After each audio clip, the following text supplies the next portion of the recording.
ఇది చెప్తాం. కేవలం ఈ ప్రభుత్వాలే చట్టాలను నీరుగారుస్తున్నాయని మేము అభిప్రాయం.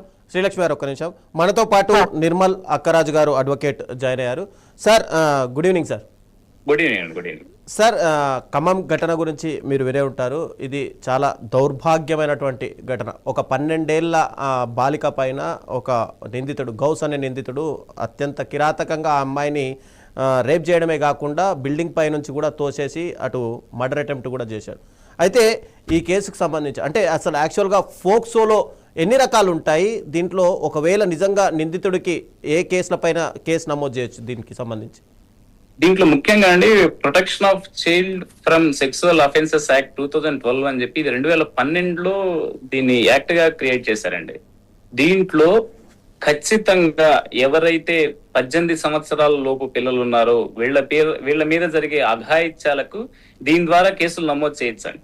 దీని ద్వారా శిక్షలు కూడా 20 సంవత్సరాల పైన శిక్షలు పడుతున్నాయి. పోక్సో కోర్టులు సపరేట్ గా ఏర్పాటు చేశారండి. ప్రతి ఒక్క జిల్లాలో పోక్సో కోర్టు అనేది సపరేట్ గా ఉంది. అంటే మామూలుగా ఇప్పుడు విడిగా రెగ్యులర్ కోర్టులతో కాకుండా ఎవరైతే అఘాయిత్యం కావింపబడ్డ బాధితులు ఉన్నారో వాళ్ళు చెప్పుకోవడానికి వీలుగా, వాళ్ళు వచ్చి కోర్టులో మాట్లాడడానికి ధైర్యంగా ఉండడానికి వీలుగా సపరేట్ కోర్టులు ఏర్పాటు చేస్తున్నారు. ఆ కోర్టులలో వీటి మీద న్యాయ విచారణ జరిగి శిక్షలు పడుతూ ఉన్నాయండి. అయితే ఇక్కడ సమస్య ఏంటి అంటే ఈ పడ్డ శిక్షలు ప్రజల్లోకి ఎవరైతే దుర్మార్గులు ఉన్నారో వాళ్ళకి బలంగా చేరట్లేదు. ఇంత 20 సంవత్సరాలు ఖచ్చితంగా నిర్దాక్షిణంగా 20 సంవత్సరాలు శిక్ష వేస్తున్నారండి. కొన్ని కేసుల్లో హాస్టైల్ అయినా కూడా, ఒకవేళ ఆ ఆడపిల్లల్ని ఏదో బెదిరించో లేకపోతే ఏదో డబ్బులు ఇచ్చేది హాస్టైల్ అయినా కూడా జడ్జులే సుమోటోగా తీసుకున్న సాక్ష్యాన్ని బట్టి వాళ్ళకి ఖచ్చితంగా శిక్ష వేస్తున్నారు. 20 సంవత్సరాల పైన శిక్ష వేస్తున్నారు.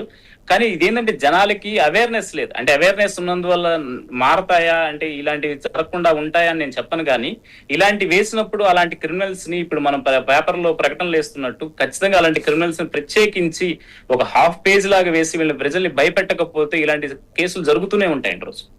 అంటే యాక్చువల్గా ఫోక్సోలో 2-3 రకాలు ఏమైనా ఉంటాయా ఫోక్సో అనేది? లేదండి. అంటే child and sexual offences act అనేది డైరెక్ట్ గా పిల్లలకి అందరికీ, అంటే పోక్సో కేసులో ఇటు 18 సంవత్సరాల పిల్లలందరికీ ఒకటే రకమైన కేటగిరీలు అంటే దాంట్లో మొలిస్టేషన్ ఎంత వరకు జరిగిందనే దాని మీద ప్రమాణాన్ని బట్టి శిక్షలు మారుతాయేమో కానీ ఒకటే కేసు, ఒకటే చట్టం, ఒకటే. అంటే ఫాస్ట్ ట్రాక్ కోర్టులు అని మనం చెప్తున్నాం. దీనివల్ల నిజంగా కేసులు ఫాస్ట్ గా జరుగుతున్నాయి? అసలు ఇక్కడ ఫాస్ట్ ట్రాక్ కోర్టుల్లో ఫాస్ట్ గా జరుగుతున్నాయి అనేది దానికి ఇప్పుడు మనం మాట్లాడడానికి అంటే కొన్ని కేసులు ఇప్పుడు సెన్సేషన్ కేసులు ఏమన్నా ఉంటే వాటి మీద ప్రత్యేకమైన జరుగుతూ ఈ ట్రయల్ త్వరగా జరగాలి, ఐడెంటిఫైడ్ ట్రయల్స్ అని చెప్పి ప్రత్యేకించి జరగాలి అని చెప్పి వాళ్ళు త్వరగా చేస్తున్నారు. కానీ ఫాస్ట్ ట్రాక్ కోర్టులు కూడా రెగ్యులర్ కోర్టులాగా తయారయ్యాయి. అంటే మనం న్యాయ వ్యవస్థని తప్పు పట్టలేం, కానీ వాళ్లకున్న వర్క్ లోడ్ దృష్ట్యా ఫాస్ట్ ట్రాక్ కోర్టులు కూడా రెగ్యులర్ గానే జరుగుతున్నాయి. అంటే వాటికి రెగ్యులర్ ట్రయల్స్ లాగే రెగ్యులర్ గానే వాయిదాలు వేయటం ఇవన్నీ జరుగుతున్నాయి. బట్ పోక్సో అనేది సెక్షన్స్ ట్రయల్ కాబట్టి ఖచ్చితంగా ట్రయల్ ఒకటేసారి జరుగుతుంది కాబట్టి అందరిని ఒకటేసారి విచారిస్తారు కాబట్టి ఖచ్చితంగా త్వరగానే జరుగుతున్నాయి ఫాస్ట్ ట్రాక్ కోర్టులు. మనం ఇందాక అటు 2025కు సంబంధించినటువంటి క్రైమ్ బ్యూరో నివేదికలను ఇందాక చదివాం. మళ్ళీ మీకు ఒక్కసారి ఏంటంటే దీంట్లో దాదాపుగా తెలంగాణలో 2025లో దాదాపు 2800 కేసులు నమోదయ్యాయి. అంటే 2024 చూసుకుంటే ఇది 10% ఎక్కువ అని చెప్పి క్రైమ్ బ్యూరో రికార్డు చెప్తున్నాయి. అయితే ఈ కేసులలో కూడా 20 నుంచి 25% అంటే దాదాపు 75 కేసుల్లో నిందితులు నిర్దోషులుగా బెయిల్ మీద బయటకు వస్తున్నారని చెప్తున్నారు. ఇక్కడ సమస్య పోక్సో యాక్ట్ ని కొంతమంది కావాలని వాళ్ళ అవసరాల కోసం వాడుకుంటూ ఆ కేసుల్ని నిర్వీర్యం చేస్తున్నారు, చట్టాలు నిర్వీర్యం చేస్తున్నారని నేను చెప్తాను. ఎందుకంటే ఏదో చిన్న సందర్భం జరిగితే లేకపోతే ఎవరి మీద కోపం ఉంటే ఆఫీసులను దాన్ని పోక్సో కింద లేకపోతే చిన్న విషయాల్ని లేకపోతే ఎక్కడ పనిచేసే వాళ్ళని వాళ్ళ రకరకాలుగా క్రియేట్ చేసి చుట్టుపక్కల ఆల్రెడీ వాళ్ళు ఏదో అంటే మనం తప్పు మాట్లాడకూడదు, అలా అంత తేలిక భావంతో తీసుకోకూడదు. కానీ ఏదో నిన్నగాక మొన్న కూడా సుప్రీం కోర్టులో కొన్ని సంవత్సరాల క్రితం పోక్సో యాక్ట్ కింద ఒక కేసు నమోదైన తర్వాత వాళ్ళు పెళ్లి చేసుకుంటారు అని అంటే సరే ఆ కేసును తీసేయండి అనంది. అంటే అప్పటిదాకా కలిసి ఉండి వాళ్ళు కనుక ఏదైనా పెళ్లి చేసుకోకపోతేనో అలాంటి సందర్భాల్లో వాటిని పోక్సో కింద కన్వర్ట్ చేసి వీళ్ళు దాని మీద కేసులు పెట్టి కోర్టులో తీసుకుంటున్నారు. నిన్న ప్రకాశం జిల్లా ఒంగోలులో ఒక కేసు ఆడపిల్ల మీద అంటే ఒక లేడీ కేసు పెట్టింది, చివరికి ఆమెకు శిక్ష పడింది. ఏంది ఎవరైతే ఆడ మనిషి ఉన్నారో ఆమె ఈ పోక్సో యాక్ట్ మగవాళ్లే కదండి, ఆడవాళ్ల మీద శిక్ష. అంటే దీంట్లో చిన్నప్పటి నుంచి గుడ్ టచ్ బ్యాడ్ టచ్ ఇలాంటివి పిల్లలకి తెలియపరచాలనేది ఖచ్చితంగా ఉందండి. అది తెలియనంత కాలం ఇలాంటి కేసులు జరుగుతూనే ఉంటాయి, ఇలాంటి క్రైమ్ రేట్ పెరుగుతూనే ఉంటుంది. ప్రజల్లో అంటే ఎవరైతే దుర్మార్గులు ఉన్నారో వాళ్ళకి భయం లేదు, శిక్ష వెంటనే పడుతుందనే భయం లేకపోవడంతో ఇలాంటివన్నీ వస్తున్నాయండి.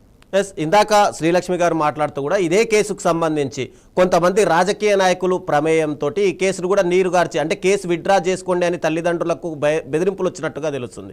అయితే ఇక్కడ తల్లిదండ్రులు ఒకవేళ కేసు రిటర్న్ తీసుకుంటే ఈ కేసు ఇక్కడితో క్లోజ్ అవుతుందా లేకపోతే కంటిన్యూ చేయొచ్చా?